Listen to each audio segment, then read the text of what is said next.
हमारी आईजी साहब से और एसपी साहब से लगातार बातें होती रही हैं और प्रभावी रूप से कार्रवाई हुई भी है।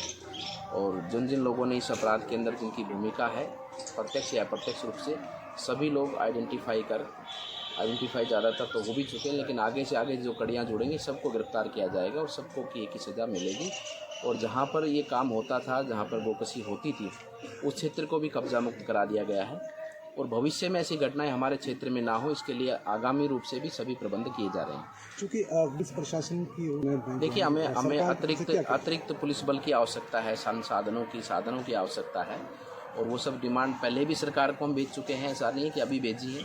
हमने आज से लगभग 1 महीना पहले ही सरकार को डिमांड इस क्षेत्र की रक्षा सुरक्षा के लिए, गोकशी की हत्याएँ घटनाएं ना हो, साथ में चोरियों की घटनाएं ना हो, इनके लिए जो भी प्रावधान या जो भी व्यवस्थाएं चाहिए उनके लिए सरकार को लिखा जा चुका है। और अब उसको और जल्दी से जल्दी सरकार को आग्रह करेंगे कि जल्दी से जल्दी उन चीज़ों को पूरा किया जाए और इन सब क्षेत्रों को आइडेंटिफाई कर करेंगे प्रॉपर रूप से यहाँ पर पुलिस प्रशासन की गश्त रहें, पुलिस प्रशासन की उपस्थिति मात्र से मैं मानता हूँ कि बहुत सी चीज़ें अपने को आगे देखने को मिलेंगी कि अच्छे परिणाम और इलाके के अंदर एक अच्छी शांति व्यवस्था हम लोग मिलकर स्थापित कर पाएंगे। अधिकतर देखने को मिलता है कि आरबीए एक्ट में काफ़ी शिथिलताएं हैं और गो तस्कर आसानी से पकड़े जाने के बाद में 2 या 3 दिन में उनकी जमानत हो जाती है। तो एक्ट में कोई बदलाव करने की आवश्यकता है? ये सब चीज़ों का भी संज्ञान लेंगे। जहाँ भी कुछ लगेगा कि इस पर कुछ ठोस कानून बनाने की या ठोस करने की आवश्यकता रहेगी तो उस पर भी संज्ञान लेकर आगे बढ़ा जाएगा। इसको लेकर क्या मुख्यमंत्री महोदय को या सीएम साहब को भी? सबसे चर्चा है, माननीय मुख्यमंत्री जी से उसी दिन भी चर्चा हुई है और आईजी साहब से लगातार चर्चा रही है। जिस दिन से घटना सामने आई है, मैं तो आपके माध्यम से पत्रकार बंधुओं को भी धन्यवाद देता हूं कि जिन्होंने इतने बड़े जगह पर जहां पर गोकशी हो रही थी उसको पब्लिक के बीच में लाकर इसका संज्ञान लिया और पुलिस ने फिर उसके ऊपर प्रभावी रूप से, हमारी सरकार ने प्रभावी रूप से कार्रवाई की। और आगे भी इसी प्रकार से जहां भी आपको कुछ गलत होता दिखे तो एक नागरिक होने के नाते हम उसकी सूचना पुलिस को दें और हम लोग मिलकर ही अपने देश के, अपने इस विधानसभा हो या अपना प्रदेश हो, अपना देश हो, मिलकर ही एक अच्छी कानूनी व्यवस्था और अच्छा सुशासन दे पाएंगे। कांग्रेस के कुछ नेताओं ने आरोप लगाया कि भाजपा की सरकार आने के बाद में मामले बढ़े। देखिए, भाजपा की सरकार आने के बाद में तो मामले निकलेंगे बाहर, क्योंकि जो इनके गड़े हुए मुर्दे हैं वो निकालेंगे। इन्होंने जो भी यहाँ पर इन्होंने फैक्ट्रियाँ खोली हुई हैं, अनऑथराइज फैक्ट्रियाँ जो खोली हुई हैं, चोरी चपाटी की, लूट खसोट की, वो सब बंद होंगी और वो उजागर होंगी अब जनता के सामने कि इनके राज में क्या क्या चलता रहा था। और आज वो बाहर लाकर उनको करने वाले और करवाने वाले सबको सजा मिले, ऐसा कार्य करेंगे। क्या लगता है कि नेताओं का संरक्षण था या अधिकारियों का संरक्षण था? देखिए, पूर्व में दोनों का ही संरक्षण था। नेताओं का संरक्षण रहता है तभी ऐसे काम चलते हैं।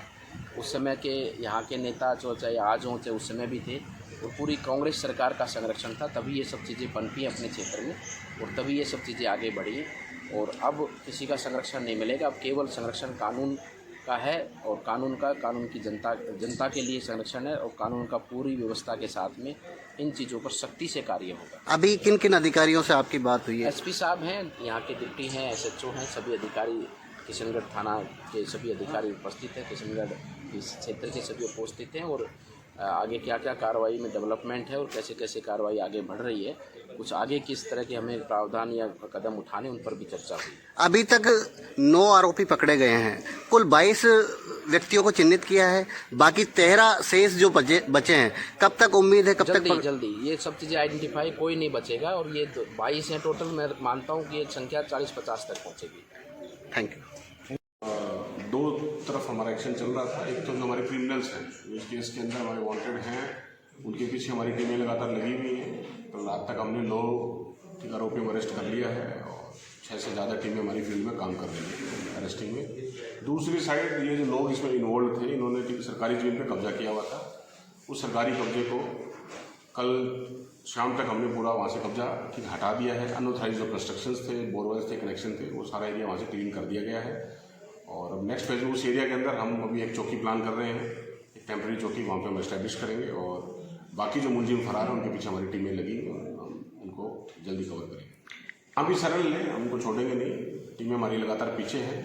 मुलजिम है, भाग रहा है, हमारी टीमें पीछे हैं, टाइम लगेगा। हमारे टीग, नगर, कामा, पहाड़ी, गोपालगढ़ में शॉर्टकट बताऊँ, और हमारा ये किशनगढ़, खैरसल, तिजारा और हमारा रामगढ़, कामा, इस सब में ये जो अपराध हैं ये हरियाणा से चल करके आए और 11 तरह के अपराध हैं।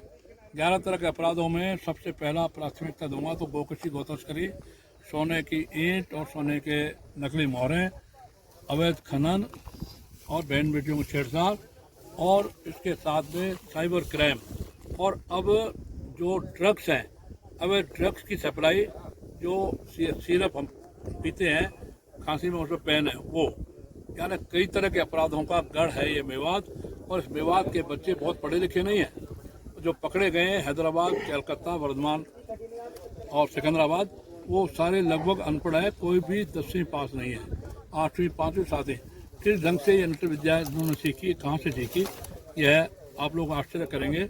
मेरा इतना कहना है कि इसके खिलाफ राजस्थान सरकार, केंद्र की सरकार उचित कार्रवाई करे, यह मैं उनसे मांग करता हूँ। जय हिंद, जय भारत, जय श्री। बड़ी फसल हरी खड़ी हुई है, इसके बारे में अभी तक कुछ सोचा गया है? सरकारी जमीन 7 तरह की होती है, कस्टोडियन, प्राइवेट और गवर्नमेंट, और नजूल संपत्ति, सवैचक, चारागाह, नजूल, गिदावड़ा, ये जो एरिया है, और अगर जो पहाड़ का नामुमकिन, पहाड़ नामुमकिन गिदावड़ा, और इस तरह की जो कार्रवाई हैं ये सरकार ही कर सकती है, साधारण प्रशासन, जिला प्रशासन नहीं कर सकता। अब सरकार का आदेश इनको हुआ है, सख्त आदेश हुआ है तो ये कार्रवाई हो रही है। मैं समझता हूँ 3000 बीघा ये और 3000 बीघा हमारे नौगावा, रामगढ़ तक, रघुनाथगढ़ और पाटा तक, ये पूरा लगभग 4,000 एकड़ ज़मीन है जिस पर अवैध रूप से कब्जा है और उसमें ज़मीन हो रही है। इस ज़मीन यही नहीं हो रही, मैं कहूँगा ये राजगढ़ में भी हो रही है। यह ज़मीन का हरसोली और हमारे मुंडार में भी हो रही है, जगह जगह अवैध कब्जे हैं। सरकार चाहे कब्जा हिंदू के पास है चाहे मुसलमान के पास है, इस सरकारी ज़मीनों का, चारागाह ज़मीन का, सवैचक ज़मीन का कब्जा छुड़ाया जाना चाहिए। अब यह अभियान यहाँ गिदावड़े से चला है तो पूरे राजस्थान में, पूरे देश में चलना चाहिए। भारत माता की जय। विकसित की गई और प्रशासन की नाक के नीचे उन प्रशासनिक अधिकारी जो इतने वर्षों से इस मंडी को विकसित करवाते रहे, उन पर भी कार्रवाई की मांग आज हिंदू समाज ने यहाँ करके की है। उन जनप्रतिनिधियों के खिलाफ भी हिंदू समाज आज सड़कों पर उतरा है, जिन्होंने वर्षों से इस मंडी को संरक्षण दिया, जिनकी देखरेख में जिनके जनप्रतिनिधि होते हुए इतनी बड़ी मंडी विकसित हुई। और दूसरी बड़ी बात यह है कि इतनी बड़ी मंत्री का गिरोह किस तरह से पैदा हुआ, इसकी सीआईडी जांच, इसकी सीबीआई जांच और इसकी एसआईटी गठित करके बड़ी मांग इसकी की जाए। और दूसरी बात, जिन मुखबिरों ने पत्रकारों को सूचना दी, एक समाचार अभी प्राप्त हुआ है कि मुखबिरों को भी, पत्रकारों को जिन मुखबिरों ने सूचना दी उनकी भी जान मान को खतरा बताया जा रहा है। उनको इतने हौसले बुलंद हैं, ये धंधा इस प्रकार से विकसित इन अपराधियों का, गो तस्कर और गोकसियों का करने वालों का हो गया कि मुखबिरों को जिन्होंने सूचना दी उनको अभी भी धमकी दे रहे हैं कि हम तो जेल जाएंगे ही, पर तुम्हारा इलाज करके जाएंगे। यदि किसी भी मुखबिर के हाथ भी लगाने की चेष्टा की तो ये हिंदू समाज, मैं विश्व हिंदू परिषद बजरंग दल के माध्यम से चेतावनी देता हूँ, प्रशासन के लोगों को भी कहना चाहता हूँ और उन गो तस्कर और गोकसी करने वालों को कहना चाहता हूँ कि यदि किसी भी मुखबिर के भी हाथ लगाने की चेष्टा की तो उनको ईंट का जवाब पत्थर से मिलेगा। और ये बजरंगबली का घोटा जो बजरंगी के रूप में बजरंग दल लेकर के आज पूरे देश भर में घूम रहा है, वह घोटा तुम्हारे ऊपर पड़ेगा, उसकी मार को आप सहन नहीं कर पाओगे। ऐसी विषय को लेकर के आज मैं प्रांत संयोजक प्रेम सिंह, बजरंग दल, आज यहाँ पर उपस्थित हुआ।